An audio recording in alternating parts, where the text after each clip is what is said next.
Hi, good morning. My name's Lucy Baker. I'm the Senior Communications Manager here at Guilford Press. And today I'm joined by two of the authors of our new book, Cognitive Therapy of Depression, second edition, Rob DeRubis and Steve Holland. Thank you guys both so much for being here. Thank you for And having us. congratulations on the publication of your new book, which you co-authored with a number of other distinguished clinicians, including John Rush, Brian Shaw, and Gary Emery, and of course, the late Aaron T. Beck, who's the developer of cognitive behavior therapy. American psychologists called Dr. Beck one of the 5 most influential psychotherapists of all time. What was it like to work with him? Well, I can tell you that it was a true pleasure to work with him and to be his friend and to have him as a confidant. So an opportunity like that, I couldn't have imagined would happen. And then to work with him on this book as well as other projects and just gain from his wisdom, or at least I hope I have. And I think some of that does show up in the book as well. Just the feel of how he was always wanting to learn, understand. It's his image might be of someone. If you're very far from him, you might think of him as a rigid thinker. He was anything but that. As flexible and curious as anyone I've ever met. Yeah. Rob had the great good pleasure of spending the better part of his professional career in Philadelphia, and he and Tim met regularly, and I think lunch virtually every week, tennis partners as well. My time with Tim goes back much further to the mid-'70s, and he was an absolutely amazing mentor, advisor, etc. And of course, Tim himself, as Rob was saying, was very flexible in his thinking. His original approach, he was trained dynamically, and his original research was focused on proving the existence of retroflected anger turned inward in his the dream content and the free associations of his patients, and he just didn't get it, he didn't find it. And what he heard from his patients sitting up in their everyday discourse, themes of disparagement, lack of personal worth, etc., were exactly what he found in the dream content, what he found in the free associations. He did an additional experimental work with colleagues across the street in psychology that found that if you want to get somebody who's not depressed motivated, give them a failure experience. You want to get somebody who's depressed motivated, arrange a success experience. And on the basis of his clinical experience, the basis of his experimental work, he changed his approach and developed a very impressive, very one of the major approaches to treatment of depression and other disorders. Yeah. In his foreword to the book, David Clark writes, in view of the success and wide impact of the first edition of Cognitive Therapy of Depression, one might ask whether a second edition is really needed. So can you tell us why is the second edition needed? Yeah, I'll start here and then I'll go to Rob, but to follow up. Things have changed a lot since the mid 70s, actually, the 60s when Tim first got this rolling, and then into the 70s. Cognitive therapy was a very good, useful intervention for folks who were primarily depressed, even severely depressed. But patients with more complicated depressions superimposed on underlying personality disorders, depressions that were more likely to be chronic, et cetera, simply needed more. And the very patients that fell out of our early trials were the folks that the modifications, things that we really try to highlight in the revision, very directly address. Yeah, and I think that was really the big difference, and it goes throughout the book. But we also worked very hard to make the language more modern, more accessible, more natural, if you will, not to criticize the first edition, but it just, whenever you go over something and look to see how can we explain these things better, how can we give examples that will connect with the reader, I think we worked pretty hard on that as well. Those were a bit more on the fringes rather than the core, but I think they were essential as well. Yeah. I think fair to say we've both done a number of workshops, training. Rob for years has been involved with the center, et cetera, and there have been changes, modifications, and we've simply gotten better at how to communicate that to practitioners. Yeah, that's great. The first edition of Cognitive Therapy of Depression was published in 1979. A lot has changed since then. And in fact, 85% of this new edition is new material. Could you point out 2 or 3 major updates that are beneficial to a new generation of clinicians? I'm thinking specifically of the three-legged stool. Mhm. Let me take the lead on this one, just because I know we're going to get back into a case example in a minute, Rob. But three-legged stool basically is the notion in original 1970s version of cognitive therapy, the one that I trained on. You kept most of your attention focused on current life problems, things that were going on in the person's immediate life, the things they had to deal with, jobs, relationships, etc. What Tim and colleagues did starting in the early 90s is recognize that more complicated patients simply fell out of that approach and just wasn't sufficient for them. And they brought in 2 additional legs to the stool. The first leg being the current life problems. Second leg is childhood antecedents. And the reason for bringing in childhood antecedents is to give you more traction. If you could get a sense as to where it was that you learned some of these core beliefs, some of these underlying attitudes that got you in trouble in everyday life. And it made some, it was useful to begin to bring that back in, although you wouldn't necessarily need to for a relatively uncomplicated client. The third leg of the stool is the therapeutic relationship.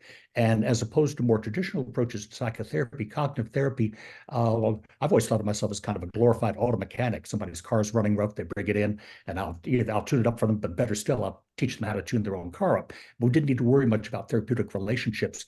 For more complicated clients, you do. They really only have one kind of depressive scheme about themselves. It's the one they apply for how they interact with other kind of folks. And with somebody, for example, who's got a depression superimposed on a personality disorder, it lets you work out some of the very issues in the midst of the therapeutic session that get them into trouble in their everyday life. The other major concept, and I know Rob's going to get this when he talks about his case example in addition, is a whole notion of compensatory strategies. For people with depression superimposed on access to disorders, the things that they do to protect themselves from what they think are going to be the consequences of their own inadequacies, failures, etc., are the very things that get them in trouble in relationships. And it's analogous to what the folks in anxiety disorders talk about with safety behaviors. They're the things that keep you from learning that you don't have to protect yourselves from the things that you're afraid of, but it's been a major advance theoretically and procedurally.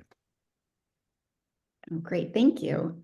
A highlight of cognitive therapy of depression, second edition, is the chapter-length case example. Can you explain what that is and what it was like to work on that chapter? And why is it such a helpful tool for clinicians? Yeah, this was a case that really got into just about everything that Steve just referenced, and a few more as well. So this was a person who was really not using strategies that were going to work. And this had been true of this person for really decades.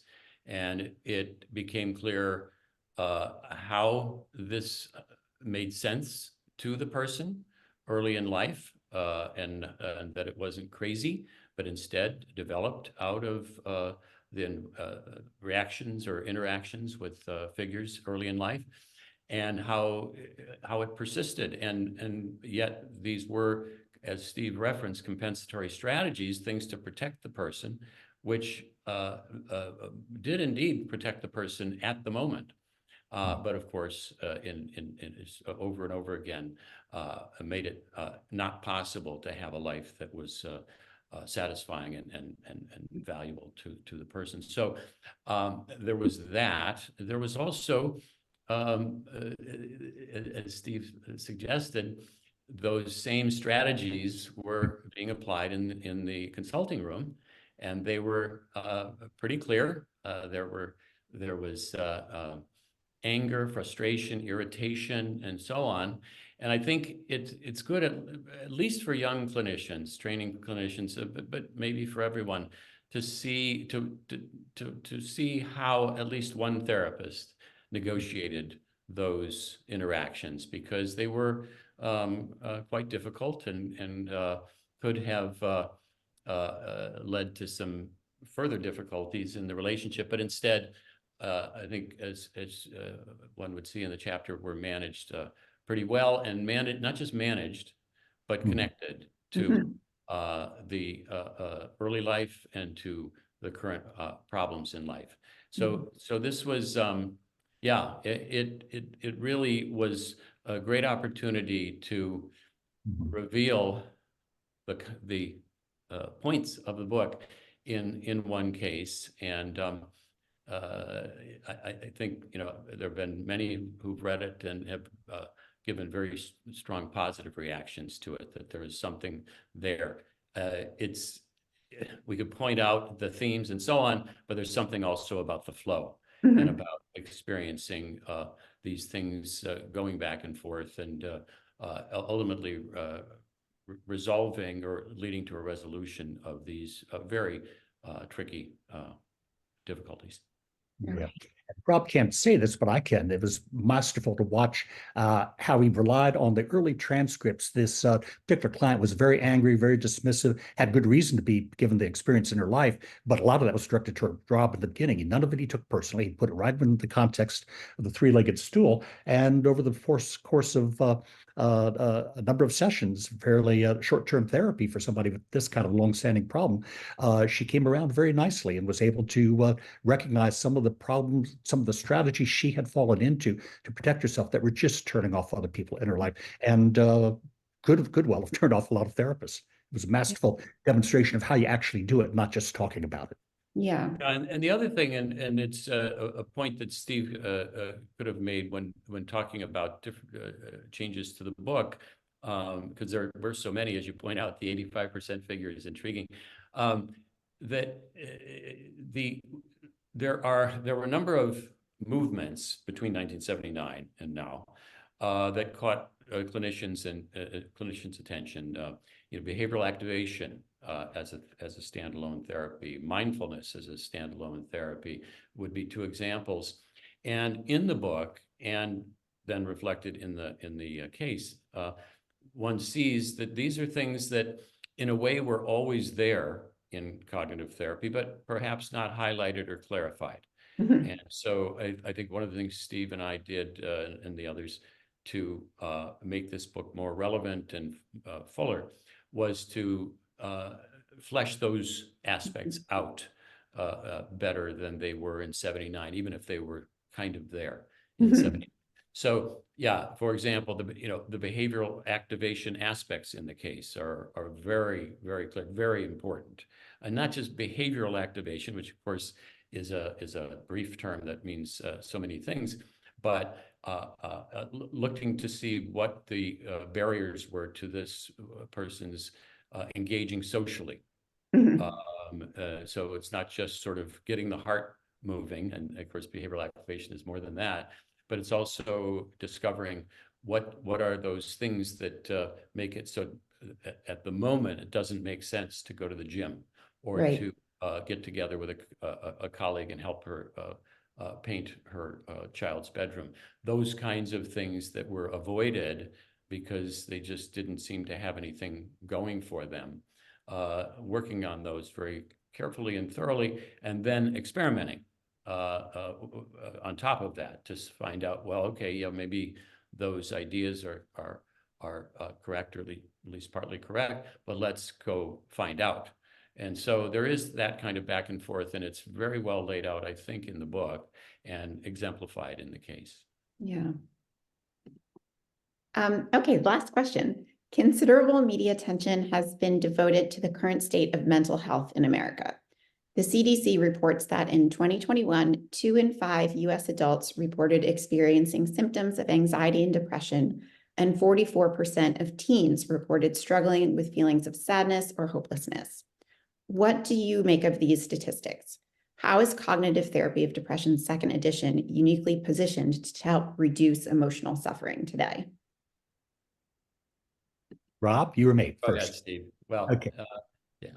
I would just say certainly the rates of depression and anxiety have gone up, and it's relatively new in the last century. That wasn't necessarily happening. They tracked the economy, but not other things. And who knows? I think certainly the pandemic did not help, and especially for adolescents. Coming to adolescence, the thing you don't want to have is social isolation during your early teen years. That's when you learn how to get along with other people, and having to interact almost solely over screens has not been a good thing.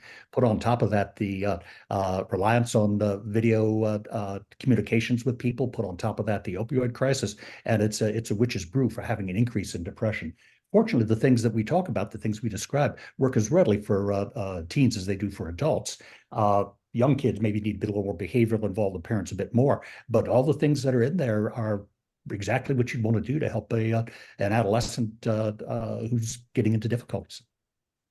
Yeah, and if we see the clinical landscape now, we see that so much of therapy is conducted online, some of that one-on-one, some of that supported apps, some of that is bibliotherapy, reading books. Now, I don't know that our book is the best book for a potential client to read, but I think our book could be quite valuable to developers of apps, to therapists who are doing groups or individual online and so on, and of course to therapists. I mean, this was the main target early on in the first edition, therapists who are going to work face-to-face, one-on-one. But I think it can reach beyond in its influence. And I think any highlighting of cognitive therapy and its potential could kind of seep out into these other domains and some of the content as well. Yeah. Well, thank you both so much. This was wonderful, and congratulations on the publication of your book. Thank you very much. Thanks for having us. Thanks for being here.